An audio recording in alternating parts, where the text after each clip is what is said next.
어마어마하게 기니까 우리가 한 목소리로 빨리 읽을 거예요. 그리고 1장 22, 23절도 우리가 같이 읽을 겁니다. 자, 1절부터 17절까지는 다 같이 빠른 속도로 읽고 22절, 23절은 우리 학생들만 같이 읽어볼까요? 자, 1절부터 읽습니다. 시작! 아브라함과 다윗의 자손 예수 그리스도의 계보라. 아브라함이 이삭을 낳고 이삭은 야곱을 낳고 야곱은 유다와 그의 형제들을 낳고 유다는 다말을 위해서 베레스와 세라를 낳고 베레스는 헤스론을 낳고 헤스론은 람을 낳고 람은 아미나답을 낳고 아미나답은 나손을 낳고 나손은 살몬을 낳고 살몬은 라합에게서 보아스를 낳고 보아스는 룻에게서 오벳을 낳고 오벳은 이새를 낳고 이새는 다윗 왕의 아들이라 다윗은 우리아의 아내에게서 솔로몬을 낳고 솔로몬은 로보암을 낳고 로보암은 아비야를 낳고 아비야는 아사를 낳고 아사는 여호사밧을 낳고 여호사밧은 요람을 낳고 요람은 우시아를 낳고 우시아는 요담을 낳고 요담은 아하스를 낳고 아하스는 히스기야를 낳고 히스기야는 므낫세를 낳고 므낫세는 아몬을 낳고 아몬은 요시야를 낳고 바벨론으로 사로잡혀 갔을 때 요시야는 여고니와 그의 형제들을 낳으니라. 바벨론으로 사로잡혀 간 후에 여고니는 스알디엘을 낳고 스알디엘은 스룹바벨을 낳고 스룹바벨은 아비우스를 낳고 아비우스는 엘리야김을 낳고 엘리야김은 아소르를 낳고 아소르는 사독을 낳고 사독은 아킴을 낳고 아킴은 엘리우스를 낳고 엘리우스는 엘리아사를 낳고 엘리아사는 마단을 낳고 마단은 야곱을 낳고 야곱은 마리아의 남편 요셉을 낳았으니 마리아에게서 그리스도라 칭하는 예수가 나시니라. 그런지 모든 횟수가 아브라함부터 다윗까지 14대요 다윗부터 바벨론으로 사로잡혀 갈 때까지 14대요 바벨론으로 사로잡혀 간 후부터 그리스도까지 14대더라. 자, 1장 22절 23절 우리 친구들 다 같이 함께 읽어봅시다. 시작!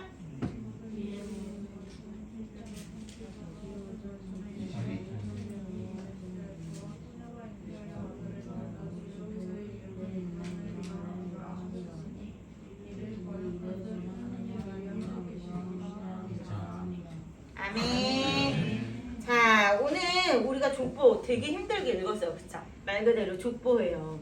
이거는 제일 처음 1절을 보면 아브라함과 다윗의 자손 예수 그리스도의 계보다라고 이렇게 설명돼 있어요. 그쵸? 근데 우리가 이거 한 2달 전에 전사님이 이 이야기를 했어요. 이건 단순히 그냥 예수님이 아브라함 혈통과 다윗의 혈통으로 이렇게 나왔구나 라고 한 게 아니라 그랬어요. 그쵸? 엄밀히 말하면 다윗의 혈통이 아니에요. 예수님은 누구의 혈통이에요? 그냥 성령으로 몸은 마리아의 몸을 빌려서 처녀인 마리아의 몸을 빌려서 하나님이 직접 성령으로 잉태된 하나님의 혈통이라고 그랬잖아요. 자, 다윗의 혈통인 것처럼 우리가 착각하는 이유가 그냥 마리아가 요셉이 우리가 여기 보면은 16절 한번 보세요. 야곱은 마리아의 남편 요셉을 낳았으니, 그러니까 이 야곱이라는 거는 창세기 나오는 야곱이 아니라 누가 낳고 낳아서 15절 오면 엘리우스 엘리아사를 낳고 엘리아사는 마단을 낳고 마단이라는 사람이 야곱을 낳고 야곱이라는 사람이 예수님의 육신적인 아버지 요셉을 낳았대요. 정확히 말하면 정말 예수님은 이 다윗의 혈통이 아니에요. 그냥 하나님께서는 그럼 왜? 그리고 마태는 구구절절이 마치 7절에 보면 다윗이 되게 중요한 것처럼 부각이 돼 있잖아요.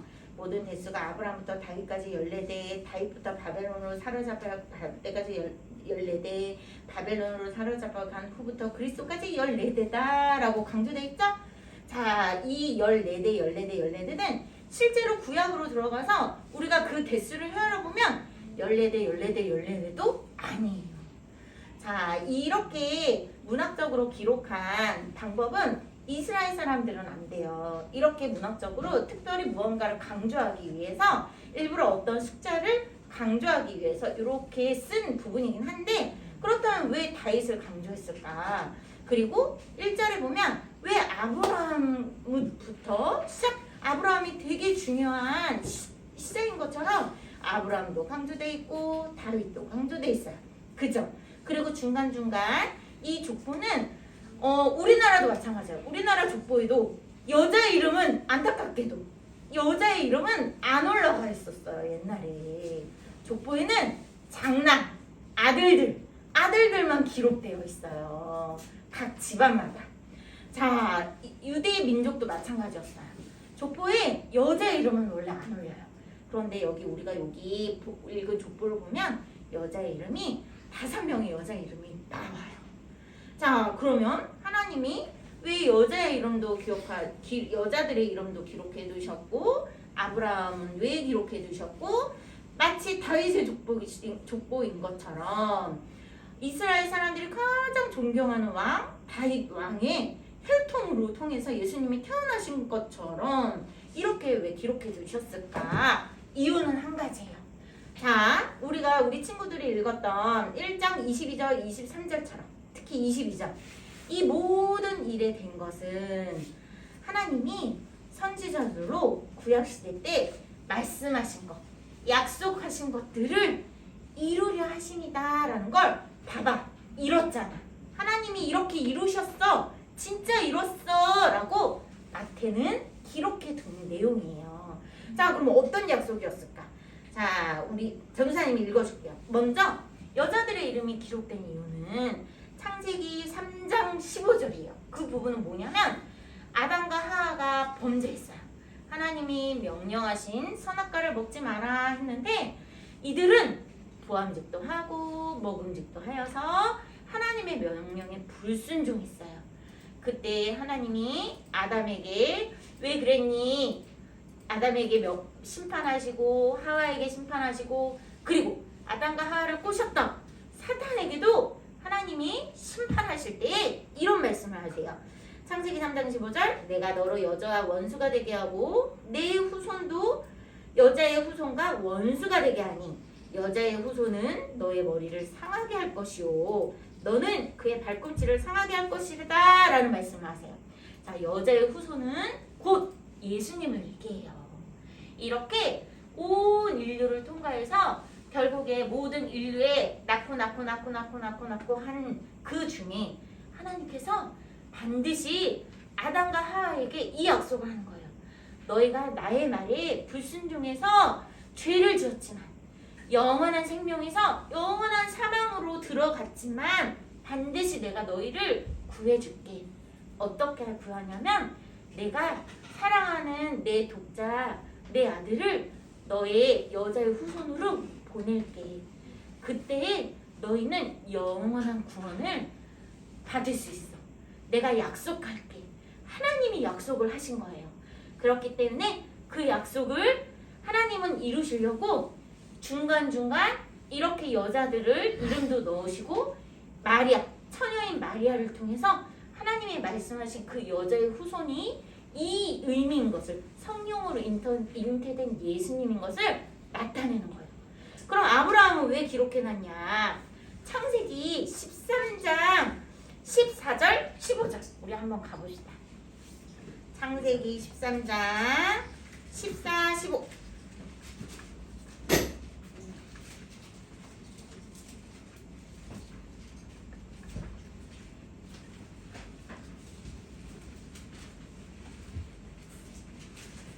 자, 눈으로 따라오세요. 전도사님이 빨리 읽을게요. 롯이 아브라함을 떠난 후에 여호와께서 아브라함에게 이르시되 너는 눈을 들어 너 있는 곳에서 북쪽과 남쪽 그리고 동쪽과 서쪽을 바라보라.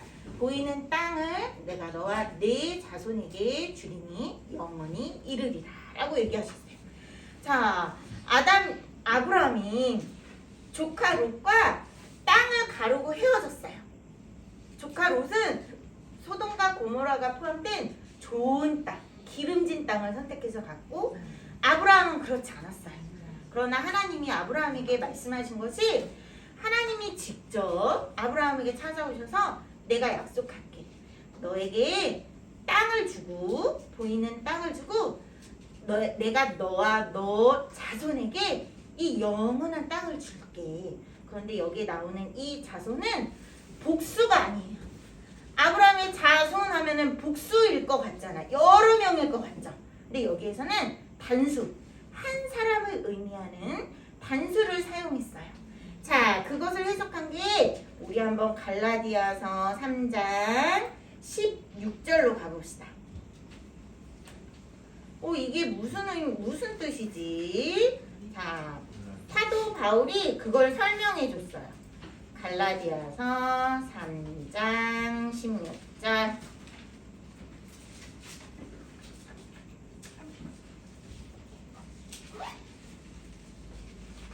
신약 305쪽에 있어요. 갈라디아서 3장 16절. 우리 한 목소리로 읽어봅시다. 시작. 이 약속들은 아브라함과 그 자손에게 말씀하신 것인데 여럿을 가리켜 그 자손들이라 하지 아니하시고 오직 한 사람을 가리켜 내 자손이라 하셨으니 곧 그리스도라. 아멘. 하나님이 아브라함에게 약속하신 내가 이 땅과 너의 자손에게 줄게. 영원할 거야 라고 말한 그 자손이 누구라고요? 바로 그리스도시래요. 자, 하나님이 약속, 하나님의 주권, 그리고 하나님이 주시는 땅, 그리고 하나님이 누군가에게 주는 것, 그 대상, 자손, 예수 그리스도에게 주는 것, 이게 바로 뭐예요? 그 나라를 의미해요. 하나님의 영원한 나라. 아브라함을 통해서 아브라함이 믿음의 조상이라는 별명이 있죠. 그 아브라함의 믿음의 조상을 따라 하나님을 믿는 많은 성도들에게 동일하게 이 하나님의 나라, 이 하나님의 영원한 나라를 우리에게 허락하셨다라는 것을 마태가 기록해 두는 거예요. 자, 그렇다면 다윗이 왜 그렇게 강조됐나? 이것도 우리가 예전에 구약 성경 사무엘하에서 살펴봤었어요. 그 부분은 사무엘하 7장 11절 12절을 보면 다윗이 자기가 이제 평안을 이뤘어요. 북이스라엘과 남유다가 통일이 되어서 이제 너무 태평성대예요. 성전에 거했을 때, 아니 자신이 이제 자신의 궁에 거했을 때 너무 기쁘고 너무 좋아요. 그런데 아직 우리 하나님의 집이 없네. 하나님의 성전이 없네. 내가 하나님의 성전을 지어야지 라고 기도했을 때 하나님께서 선지자를 보내셔서 이렇게 말씀하세요. 다윗아, 고마워. 너가 나를 위해 집을 지으려고 해. 그런데 나는 그냥 어느 한 공간에 머무는 하나님이 아니야. 하늘도 하나님의 집, 땅도 하나님의 집, 땅은 하나님의 발이 닿는 곳이야. 그런데 너의 마음이 너무 예뻐서 내가 너의 집을 세워줄게 라고 약속했던 거 기억나요? 자, 그럴 때 다윗은 우리가 눈에 보이는 하나님의 성전을 지으려 했지만 하나님은 다윗에게 어떤 집을 지어주시냐? 영원한 집. 그 영원한 집. 너의 집을 통해, 너의 가정을 통해, 너의 혈통을 통해서 나의 나라, 나의 영원한 집을 세울 예수 그리스도를 내가 너에게 보내줄 거야 라는 약속을 했기 때문에 하나님이 그 약속을 지키셨다, 안 지키셨다? 지키셨다는 것을 마태는 열심히 이것을 기록해 둔 거예요. 자, 예전에 왜 마태복음이 맨 앞에 와 있고 이런 예수님의 이런 족보가 왜 맨 앞에 와 있었는지 전도사님이 2달 전에 얘기한 거 기억나나요? 이런 이유 때문에 마태는 열심히 구약에서 아담에서부터 아브라함 그리고 다윗의 하나님이 주권적으로 약속하신 그 약속을 이렇게 이루셨어. 하나님이 누가 누구를 낳고 우리 지금 읽느라고 좀 힘들었죠. 근데 여기에 나오는 그 수많은 사람들은 하나님의 그 약속을 받기에 합당한 사람들이 아니었어요. 오히려 불순종하고요. 여기에 정말로 나쁜 사람이 누구냐면 10절에 한번 보세요. 히스기야는 므낫세라는 왕을 낳았어요. 그죠? 10절 1장 마태복음 1장 10절에 보면 여기 히스기야는 므낫세라는 왕을 낳았어요. 그런데 이 므낫세라는 왕은 가장 악한 왕이었어요. 심지어 자기 아들을 몰렉이라는 신한테 불구덩이로 자기 아들을 막 제물로 바치기까지 했어요. 자, 이 정도면 진짜 최악이죠? 자, 그럼에도 불구하고 이 족보에 이름이 들어가 있어요. 어머, 왜 이럴까? 여기 중간중간 사람들 다 하나하나 우리가 구약성경 읽을 때 배웠지만 낱낱이 죄가 진짜 많은 사람들이에요. 하나하나 죄 안 지은 사람이 없어요. 자, 그런데도 왜 여기에 기록되어 있을까요? 하나님의 약속은 이 수많은 사람들, 단지 여기 족보에 기록된 사람들만이 아니라 우리도 마찬가지예요. 이 수많은 사람들의 불순종, 반역, 거역에도 불구하고 하나님의 약속을 하나님은 수천 년을 거쳐서 반드시 이루신다는 걸 보여주는 거예요. 그래서 오늘날에도 우리의 불순종과 우리의 반역과 우리의 거역과 우리의 수많은 부정과 하나님을 대적하고 거짓하고 반항함에도 불구하고 하나님의 약속은 우리 한 사람 한 사람을 향해서 내가 약속해. 내가 너희를 영원한 나라, 영원한 제사장 삼을 거야. 나의 영원한 백성 삼을 거야. 라는 하나님의 결심과 그 약속을 어느 누구의 불순종과 반역에도 불구하고 하나님의 그 결심을 꺾을 수 있을까요? 없을까요? 못 꺾어요. 그걸 얘기하는 거예요. 내가 너희를 사랑하기 때문에 나의 열심과 내가 너희를 향한 사랑과 내가 너희를 향한 신실함으로 난 반드시 이룰 거야 하고 하나님은 이루셨어요. 독생자 예수님을 그래서 이 땅에 보내셨어요. 그래서 예수님으로 하여금 우리의 모든 죄가 사여지고 믿는 자마다 사여지고 믿는 자는 영원한 나라의 백성이 될 수 있도록 하신 하나님의 약속을 보여주시는 거예요. 그래서 마태가 여자의 후손을 하나님이 어떻게 약속을 이루셨는지, 아브라함에게 약속하신 것을 어떻게 이루셨는지, 그리고 다윗에게 약속하신 것을 어떻게 이루셨는지를 보여주시고, 우리의 각 삶에도 하나님은 우리 한 사람 한 사람, 자, 여기에 있는 우리만 봐도 어느 유명한 집안, 뼈대 있는 가문에 엄청 전통 있는 집안, 로얄 패밀리 같은 그런 사람들 있나요, 없나요? 한 명도 없어요. 그죠? 자, 그러나 그럴지라도 어느 우리 엄마 아빠가 엄청나게 하나님 앞에 무언가를 너무 잘해가지고 하나님 앞에 엄청 칭찬받을 행동을 해서 우리가 구원받은 게 아니에요. 그래서 우리를 불러주신 게 아니에요. 그럼에도 불구하고 하나님은 우리의 어떤 모습, 어떤 모양이든 어떤 환경이든 우리 한 사람 한 사람을 향해 너무 사랑하시기 때문에 우리를 어떤 환경과 어떤 불순종과 어떤 반항과 어떤 거역에도 불구하고 우리 한 명 한 명을 예수님의 사랑 앞으로 이렇게 모으셔서 우리로 예수님을 믿게 하시고 영원한 나라의 백성으로 하나님이 삼으셨다는 거예요. 그래서 하나님이 말씀하신 이 약속을 반드시 이루셨다라는 것을 우리는 오늘의 핵심이에요. 예수님을 이 땅에 보내시고 우리로 그 예수님을 믿게 하시고 예수님 앞에 있도록 하시는 것이 하나님의 결심이었고 하나님의 약속이었어요. 자, 이것을 우리가 믿고 때문에 왜 성탄절이 우리가 성탄절 연습하는데 귀찮아, 하기 싫어, 재미없어, 왜 해야 돼? 우리는 그래봐야 2주 3주 연습해. 2주 3주 무언가를 노력해요. 그죠? 근데 하나님은 우리 한 명 한 명을 위해서 창세 전부터 계획하셨어요. 이렇게 우리에게 아름다운 선물을 줄 것을 몇천 년이 아니고 몇만 년도 아니고 이 세상이 지어지기 영원 전부터 계획하셨어요. 그런데 우리 그냥 2, 3주 계획하고 연습하는 거 별거 아니죠? 자, 그래서 우리가 기쁨으로 우리도 예수님 오신 날을 기다립시다. 네, 기도할게요.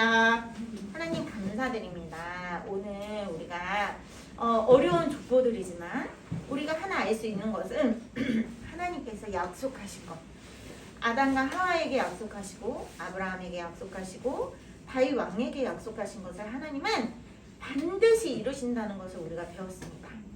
하나님, 오늘날 있는 우리 사랑하는 친구들을 향한 하나님의 진실하심과 성실하심과 하나님의 그 깊은 사랑이 우리의 어떤 환경과 우리의 어떤 불순종과 우리의 어떤 거역함에도 불구하고 하나님은 반드시 우리를 하나님 나라의 거룩한 백성 삼으시고 정말 영원한 나라의 백성으로서 아름답고 가치 있고 행복하고 기쁘고 평안과 자유를 누리며 살아가도록 하실 것입니다. 하나님, 우리가 하나님께서 인도하시는 길을 따라 순종하며 가게 하여 주십시오.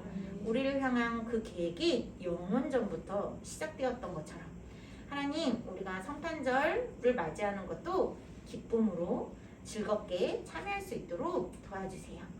정말 우리를 위해 오신 예수님 감사드리며 예수님의 이름으로 기도드립니다. 아멘.